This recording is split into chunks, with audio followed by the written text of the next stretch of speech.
Kemudian di sini ada tanda waqaf, qaf dengan lam yang bermakna al-waqfu aula. Jadi maksudnya itu lafaz Allah ini dibaca panjang. Nah, perhatikan tanda mad atau tanda panjang yang di kotak nomor 4. Nah, di samping huruf ra termasuk salah satu huruf idgham bila gunnah. Maka tanwin berjumpa dengan huruf ra hukumnya adalah idgham bila gunnah. Maka cara bacanya dengan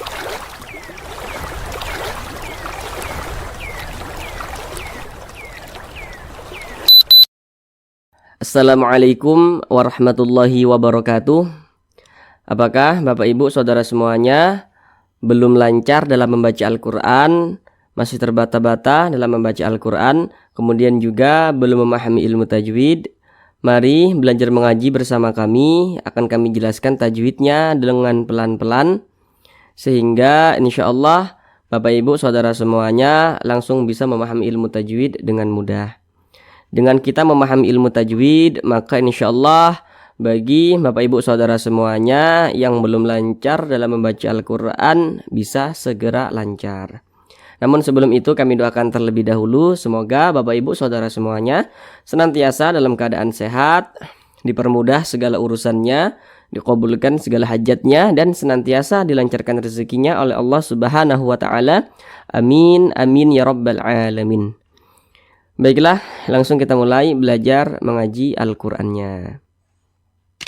Baiklah, kita kali ini akan belajar mengaji Al-Quran dengan penjelasan tajwidnya yang pelan-pelan, yakni pada surah Al-Baqarah ayat 199.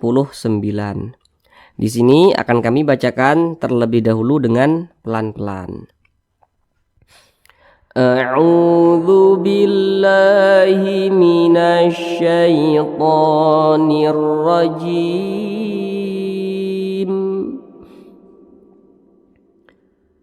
Bismillahirrahmanirrahim.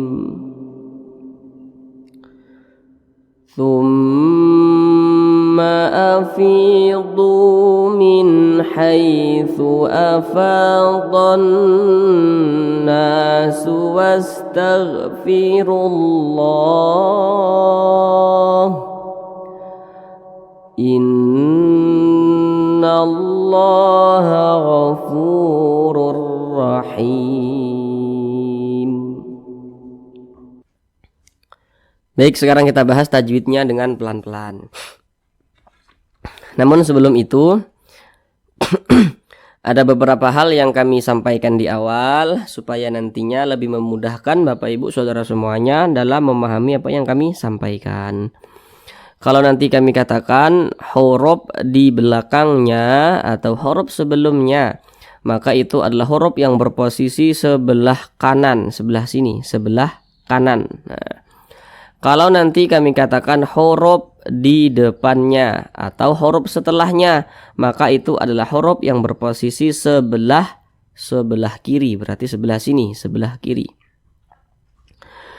Kemudian baris satu ke atas ini disebut juga dengan tanda baca fathah atau harokat fathah. Baris satu ke bawah disebut juga dengan tanda baca kasroh atau harokat kasroh. Kalau yang seperti ini disebut juga dengan tanda baca dhammah atau harokat dhammah. Yang pertama di sini thumma afidhu. Di sini ada huruf mim bertasydid. Tanda tasydid itu seperti ini, seperti angka 3 terbalik ini. Nah, kita lihat di samping, hukum nun bertasydid atau hukum mim bertasydid itu hukumnya adalah gunnah musyaddadah. Nah, perhatikan catatan kecil di bawahnya itu. Itu sengaja kami buat catatan di bawahnya supaya saudara semuanya nanti yang masih pemula tidak salah dalam menentukan hukum, karena nanti tidak semua huruf nun dan mim bertasydid itu hukumnya gunnah musyaddadah, tidak semua. Kalau misalkan kemasukan nun sukun atau kemasukan salah satu tanda baca tanwin, maka supaya tidak salah dalam menentukan hukum, untuk lebih memudahkan, kami buat catatan kecil di bawahnya itu. Di sini ada huruf mim bertasydid nih. Nah, kita perhatikan huruf di belakangnya atau huruf sebelumnya. Tadi sudah kami katakan, kalau kami mengatakan huruf di belakangnya atau huruf sebelumnya, maka itu huruf yang berposisi sebelah kanan. Ini huruf mim bertasydid. Mana huruf di belakangnya atau huruf sebelumnya, berarti yang ini, karena ini yang berposisi sebelah kanan. Nah, ada huruf mim bertasydid. Kalau di belakangnya itu hurufnya memiliki tanda baca fathah, kasroh atau dhammah, maka mim atau nun bertasydidnya itu hukumnya adalah gunnah musyaddadah. Ini huruf mim bertasydid nih, di belakangnya ada huruf yang memiliki tanda baca dhammah nih, berarti mim bertasydidnya ini hukumnya adalah gunnah musyaddadah. Maka cara bacanya itu digunnahkan atau didengungkan. Jadi suaranya itu kita tahan, kita panjangkan sejenak. Tsumma afidu gitu. Jangan dibaca seperti ini, tsumma afidu. Nah, itu kadar gunnahnya kurang, tapi lebih dipanjangkan lagi sedikit. Tsumma afidu, seperti itu. Kemudian fi dibaca panjang. Nah, kemudian ketika kita mengucapkan huruf fa itu ada nafas yang mengalir ketika kita mengucapkannya. Fi, jangan api, jangan, tapi harus ada nafas yang mengalir. Karena huruf fa itu adalah salah satu huruf yang memiliki sifat hamas begitu. Jadi ketika kita mengucapkannya maka ada nafas yang mengalir. Fi dibaca panjang. Perhatikan rumus mad tabi'i yang di kotak nomor 1. Kalau kita membaca Al-Quran apabila berjumpa dengan huruf ya sukun, ini huruf ya, tanda sukun itu seperti ini. Kalau membaca Al-Quran berjumpa dengan huruf ya sukun, maka kita perhatikan huruf sebelum ya sukun atau huruf yang berposisi tepat berada di belakang huruf ya sukun itu kita perhatikan. Apabila huruf yang berposisi tepat berada di belakang huruf ya sukun, apabila dia memiliki tanda baca kasroh, maka huruf tersebut dibaca panjang. Ini huruf ya, tanda sukun seperti ini. Di belakang huruf ya sukun ada huruf yang memiliki tanda baca kasroh. Nah, sehingga huruf di belakang ya sukun ini dibaca panjang. Jadi rumus mad tabi'i yang nomor 1 itu secara singkatnya, huruf ya sukun pasangannya adalah tanda baca kasroh, sehingga huruf sebelumnya atau huruf di belakangnya itu dibaca panjang seperti itu. Mad tabi'i panjangnya itu 2 harokat. 2 harokat itu untuk lebih mempermudah, kira-kira 2 ketukan, 1, 2. Tsumma afidu. Ketukannya itu hanya sarana saja untuk lebih mempermudah kita dalam belajar, dan ketukannya itu pun tergantung tempo bacaan kita. Tsumma afidu, dibaca panjang. Perhatikan rumus mad tabi'i yang di kotak nomor 2 yang di tengah. Kalau kita membaca Al-Quran apabila berjumpa dengan huruf waw sukun, ini huruf waw tanda sukun itu seperti ini. Kemudian kita perhatikan huruf di belakang waw sukun atau huruf yang berposisi tepat sebelum waw sukun kita perhatikan. Kalau ada huruf waw sukun, di belakangnya sini ada huruf yang memiliki tanda baca dhammah, maka huruf yang memiliki tanda baca dhammah yang berposisi tepat berada di belakang huruf waw sukun dibaca panjang. Jadi rumus mad tabi'i yang di kotak nomor 2 secara singkatnya huruf waw sukun pasangannya adalah tanda baca dhammah, sehingga huruf sebelumnya atau huruf di belakangnya itu dibaca panjang seperti itu. Du dibaca panjang. Mad tabi'i panjangnya 2 harokat atau kira-kira 2 ketukan. Tsumma afidu min. Di sini ada huruf nun sukun berjumpa dengan huruf ha. Namun sebelum itu perhatikan dulu di samping. Kalau kita membaca Al-Quran apabila berjumpa dengan huruf nun sukun atau berjumpa dengan salah satu tanda baca tanwin. Tanda baca tanwin itu ada 3. Yang nomor 1 baris 2 di atas namanya fathatain, yang nomor 2 baris 2 di bawah namanya kasrohatain, dan yang nomor 3 adalah dhammahtain namanya. Jadi setiap kita membaca Al-Quran berjumpa dengan huruf nun sukun atau berjumpa dengan salah satu tanda baca tanwin, maka kita perhatikan huruf di depannya atau huruf setelahnya tuh kita perhatikan. Contohnya seperti ini huruf nun sukun. Kita perhatikan huruf di depannya atau huruf setelah nun sukun tuh kita perhatikan. Ini huruf nun sukun, setelahnya sini perhatikan. Ini huruf di depannya ini perhatikan. Di sini huruf ha, kita lihat di samping. Huruf ha itu termasuk salah satu huruf izhar halqi, maka nun sukun berjumpa dengan huruf ha hukumnya adalah izhar halqi. Jadi dibaca jelas, tidak berdengung. Jadi dibaca pendek saja. Min haitsu afadun nas. Min haitsu afadun nas. Jangan dibaca min haitsu afadun. Jangan seperti itu. Jangan dipanjangkan. Jangan dibaca min haitsu afadun nas. Jangan. Dibaca pendek saja. Min haitsu afadun nas gitu. Minnya tuh dibaca pendek saja. Kemudian di sini ada huruf ya sukun. Kalau membaca Al-Quran berjumpa dengan huruf ya sukun, ini huruf ya tanda sukun tuh seperti ini. Kalau huruf ya sukun di belakangnya sini hurufnya memiliki tanda baca fathah nih atau harokat fathah, maka huruf ya sukunnya ini adalah huruf lin. Huruf lin yang terjadi pada huruf ya sukun itu kita harus berhati-hati ketika mengucapkannya atau melafazkannya. Jangan sampai condong ke jangan dibaca min min haitsu afa, jangan. Tapi dibaca lunak saja, mudah, min haitsu afadun nas, seperti itu. Kemudian di sini fa dibaca panjang. Nah, perhatikan lagi rumus mad tabi'i yang di kotak nomor 3. Kalau kita membaca Al-Quran apabila berjumpa dengan huruf alif, ini huruf alif nih, kaki ke atas nih huruf alif yang disambung dengan huruf fa. Apabila kita membaca Al-Quran berjumpa dengan huruf alif, maka kita perhatikan huruf sebelumnya atau huruf di belakang huruf alif itu kita perhatikan. Apabila dia memiliki tanda baca fathah, maka huruf yang memiliki tanda baca fathah yang berposisi tepat berada di belakang huruf alif, maka dia dibaca panjang. Ini huruf alif, di belakangnya ada huruf fa, memiliki tanda baca fathah dia, sehingganya huruf fa itu dibaca panjang. Jadi rumus mad tabi'i yang di kotak nomor 3 itu secara singkatnya apabila ada huruf alif, di belakangnya itu pasangannya adalah tanda baca fathah, sehingga huruf di belakangnya atau huruf sebelumnya itu dibaca panjang seperti itu. Fa mad tabi'i panjangnya 2 harakat atau kira-kira 2 ketukan.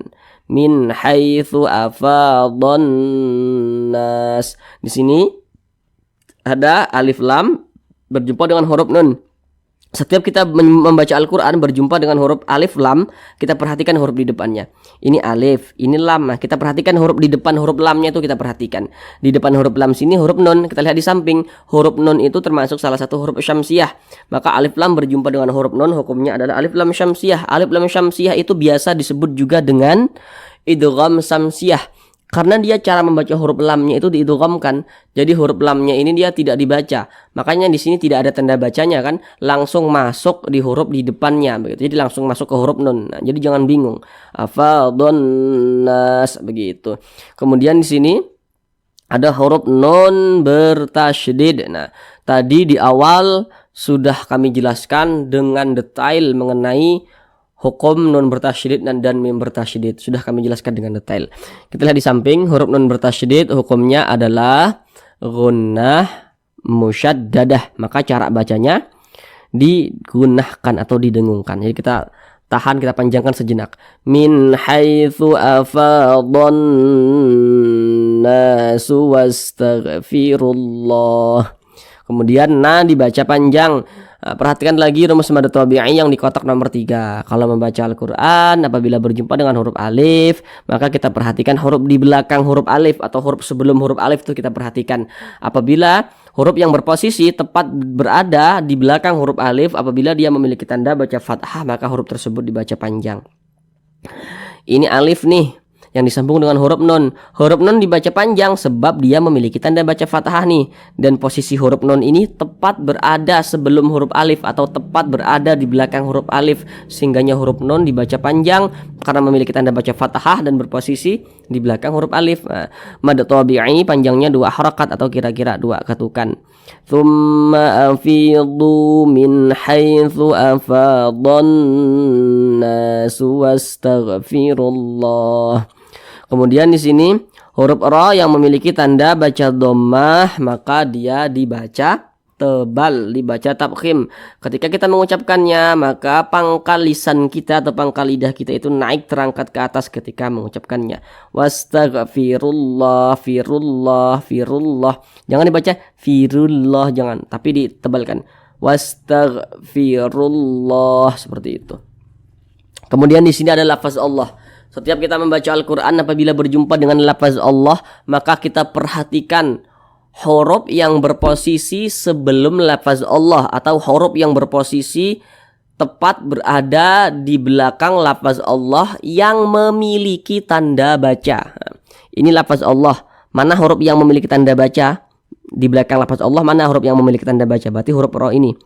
Kalau ada lafaz Allah, di belakangnya sini ada huruf yang memiliki tanda baca dhammah atau tanda baca fathah, maka lafaz Allah dibaca tafkhim, dibaca tebal. Ini lafaz Allah, di belakangnya ada huruf yang memiliki tanda baca dhammah nih. Nah, ini tanda baca dhammah ini, maka lafaz Allah dibaca tebal. Sehingga dibaca wastaghfirullah, rullah. Jangan dibaca rullah, jangan, tapi ditebalkan. Wastaghfirullah, seperti itu. Kemudian di sini ada alif lam. Nah, tadi sudah kami ingatkan, setiap membaca Al-Qur'an apabila berjumpa dengan huruf alif lam, maka kita perhatikan huruf di depannya.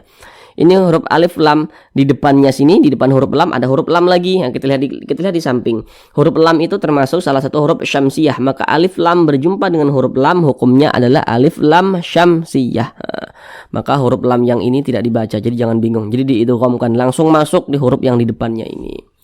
Kemudian lafaz Allah ini dibaca panjang. Perhatikan, ini namanya mad arid li sukun. Namun perhatikan terlebih dahulu tanda mad atau tanda panjang yang di kotak nomor 4. Kalau kita membaca Al-Qur'an, kemudian kita berjumpa suatu huruf, kemudian di atas huruf tersebut ada tanda baca fathah tapi bentuknya itu dia berdiri, maka huruf yang di atasnya memiliki tanda baca fathah berdiri, maka huruf tersebut dibaca panjang.